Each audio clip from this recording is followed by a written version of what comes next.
I don't know if they can kill the gyrocopter twice. If they don't, there's a blink dagger on XC2, so the counter initiation game is going to be so strong by them. There's a BKB on him as well, but it looks like they just want to push out that top tower and maybe create some pressure, and it doesn't look like they want to get aggressive on this Roshan pit area. So instead, they push out the top lane. Lana gets some aggressive vision up. I'm just not sure how they're going to be able to go for pickoffs. I mean, maybe if Lina had a Shadow Blade or something to be able to get in there, but as you can see, like, C-Deck are always going to have some sort of aggressive vision. I'm just not sure how the Lina can ever get into position up to that jungle without C-Deck having some idea about it, right? Yeah, they're going to go for this top tier 2 tower now if they want. The mid tier 3 hasn't been pressured at all. You might as well go for the safer objectives.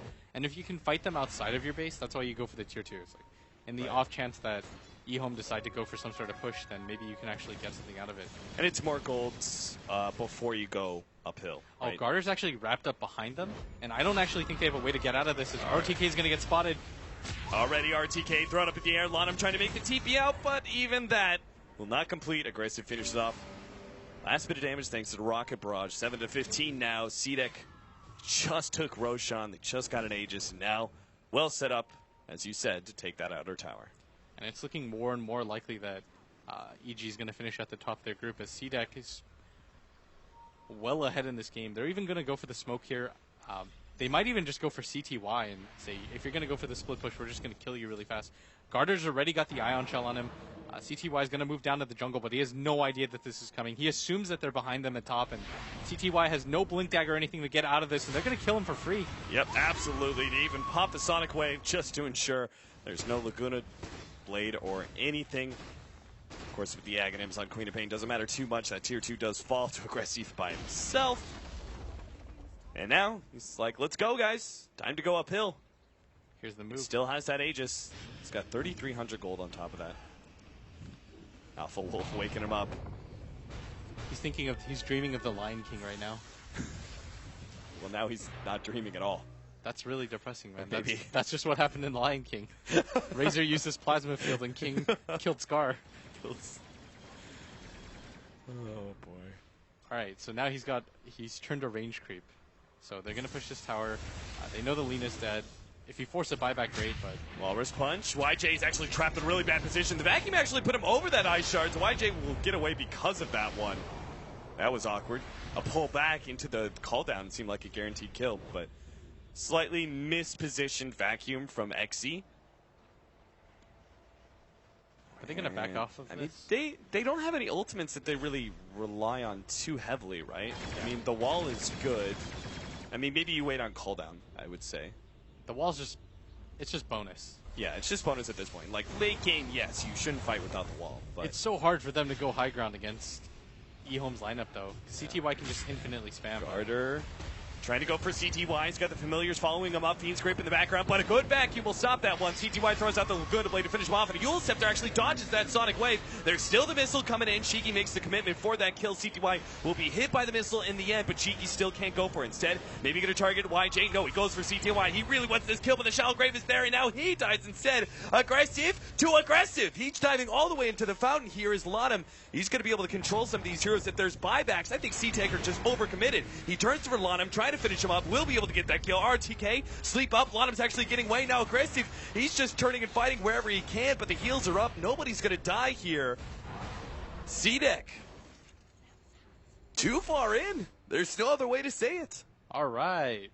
So I.M.O managed to turn that around. I mean, C-Deck went so far into their base, there wasn't even an objective at play here. No. The Queen of Pain runs over here, the Gyrocopter runs all the way down here. They're just so far out of position, nowhere for them to really respond to. And, I mean, I.M.O, that's what I said. It's so hard to break their high ground. They don't have the best damage-dealing cores onto towers. Like, they don't have a Deso, they don't have an Assault Cuirass. Their Queen of Pain doesn't have a Necro 3 or anything like that. He's opted to go for the Aghanim Scepter, so his right-click damage isn't that great. Same with the Gyrocopter. Very stats-heavy build. And their supports aren't the best at it either, and so I.M.O, they just fissure, throw out the Dragon Slave, and eventually C-Deck just got impatient and said, we have an Aegis, why not just go for it? Even if the Queen of Pain kills the Lina there, I think Shiki dies. Yeah. 10 times out of 10. And I mean, he blinked into like Yeah, 2 or 3 radius. It's completely YOLO'd in for that kill, but he didn't even know if the grave was up or not. That was just him hoping. Oh, so much of a swing. And they lost the gem. If we just take a look at the net worth chart, it was at 15k, which is really significant, and now like 10k is doable from here with their lineup. BKB CDEC have just basically probably drawn out the game for another 10, 15 minutes because of that. Like, the important thing, if you don't have good high ground, right, is all your high ground pushes rely quite heavily on Aegis, right? You don't have natural high ground pushing abilities, and the enemy team has good defense. You just got to play around that extra life and slowly, carefully siege it down. Yeah, but it's hard to siege it down, though, because I.M.O just spams. Yeah. They have so many long-distance abilities. They've got the Plasma Field, the Earthshaker Fissure. CTY can just non-stop use Dragon Slave. It's such a long radius with such a short cooldown, and makes it difficult for them to breach. But it looks like they want to go for maybe a smoke here. They have one available. They have the BKB completed on YJ and the level 16 Aghanim Scepter on the Lina, but there's no reason not to wait for CTY's BKB. It's nearly completed. I think that's what I.M.O is actually waiting for. That's the signal. He only needs a couple more camps. He's going to sell. Yeah, he's going to sell Magic Wand, Bond.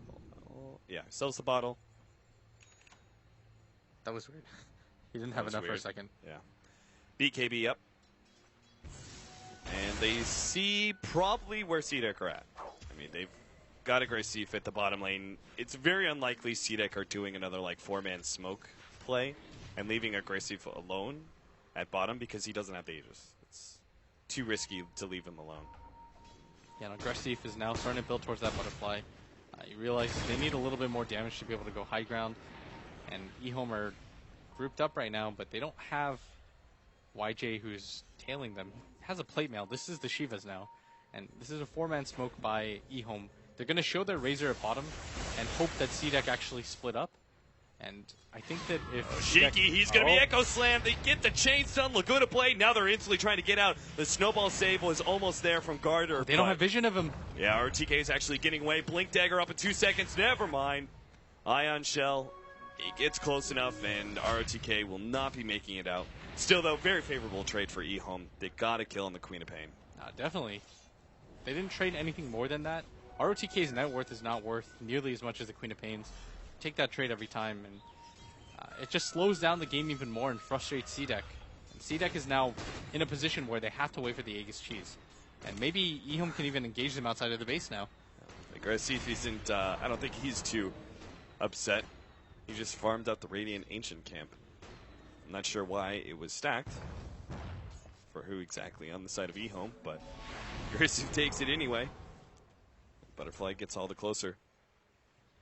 Q, his Aghanims, is not going to be here anytime soon, just as the point booster for now. Desolator almost finished up on the Tusk.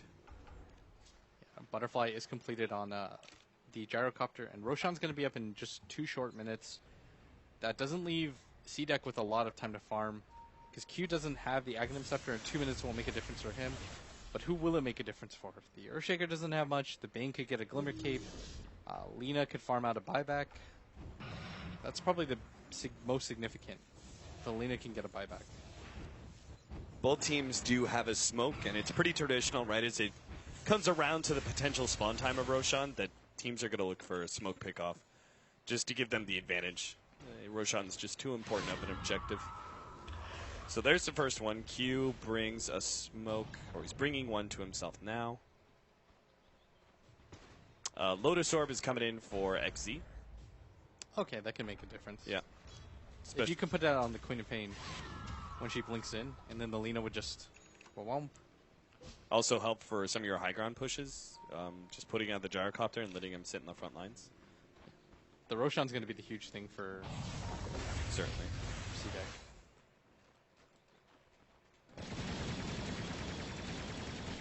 One more fight like that, though, and the net worth could even out. If you just get stomped in a 5-for-1 or whatever that was. Did they even lose a hero, actually? Oh, they lost Lanem, right? That was it? Yeah. They lost Lanem. Did he buy twice? I know he bought back. Is there only buyback on the Lina right now? Okay, that's not terrible for them. It's probably their main hero, because the Razor won't die easily. And Razor's even building an... He's not going for that Shivas that we saw him go for. He's actually going for the Aghanim Scepter. And C-Deck, do they have any way to go high ground still? I guess they have a Deso on Garter, and Roshan is about to spawn right now. Yeah, they'll take Roshan really quickly. E-Home, if they have any chance to contest, they got to go for a smoke play now, which it looks like they are. Lonham's got his smoke. Everyone's grouped up inside the base. Time to go. Maybe not. It's so rough, though, because the Tier 1 towers are still up on the side of C-Deck, both middle and bottom lane. Like, how do you actually get a good fight around Roshan unless it's directly in the pit or outside of it? There's no sneaky play that you can make where you wrap around and, you know, get into the secret shop area through the bottom lane, or you go through mid and catch someone in the ramp area. There's no sneaky play like that because the Tier 1 towers are stuck. Yeah, that's true. I guess E-Home aren't too concerned about this either because of how the previous round went. Maybe they decide to go for it. They're all grouped up. They have to smoke. Yeah, but it's too late. The Midas Armor combo is too much. Maybe they still wait to see if like a good opportunity presents itself. Like if C-Deck decide to group up for 5 here and they don't pay attention, ROTK could just get a really good echo. And he thinks they're at the bottom, but they're not going to find anybody. They just probably will disengage. And C-Deck re-smoke up actually. But E-Home should just head home. Yeah, they're going for YJ. E-Home, we're sitting behind him with the smoke right now, but they're kind of too far away. YJ, oh, wow. That snowball's so close to being able to stop that TP. Did he have buyback? He didn't have buyback. That was... If they killed him, that's got to be a lane of racks. I saw 0.0 as the snowball connected. Oh, that could have just been the game. Still, C-Deck have a rather large advantage. Aegis and Cheese on top of the gigantic net worth that they've accrued for themselves. Cheese is on Shiki, Aegis on Aggressive.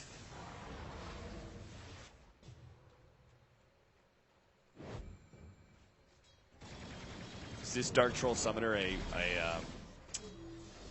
is his only job just to wake people up from sleep? You never know when it's useful. He might be able to get like if he gets like an ensnare on the Bane when he's Fiend's gripping, that'll be insane, but... It's never a bad idea to have a Dark Troll Summoner. He can summon you skeleton homies. Skeleton homies. Oh, call down. Oh, and a nice vacuum over the cliff. YJ's put in a bad position with the Walrus Punch already, and the pure damage out from the Sonic Wave. YJ, despite his BKB, will be going down here. If they can still see him, need a little bit more. The heals are coming out. They really need this kill. Oh, no, they're not actually getting him, and maybe they dove in too deep. Garter actually blinks into a Light Striker, and he's gone. Laguna Blade catches them. Echo Slam. ROTK, he's made the initiation. He doesn't want to let our Aggressive get away, but the rest of the E-Home team is just a bit too slow to respond. They were busy dealing with the Tusk. And once again, C-Deck went in deep, and they didn't get an objective. E-Home? Oh, wow. This has just got to be so frustrating right now for C-Deck. The lead they've built up steadily throughout this entire game. They've hit all the objectives correctly. They've taken down the Tier 2s in succession. They went for the Roshans this game, and they still can't break E-Home's base. Even with the Aegis and the Cheese, YJ was even caught out of position, and they still can do it. Aggressive is like... I'm over this. We have to take this tower down. And he walks in, but still unable to do so as they hold, and E-Home is about to have all 5 heroes up. Yeah, they don't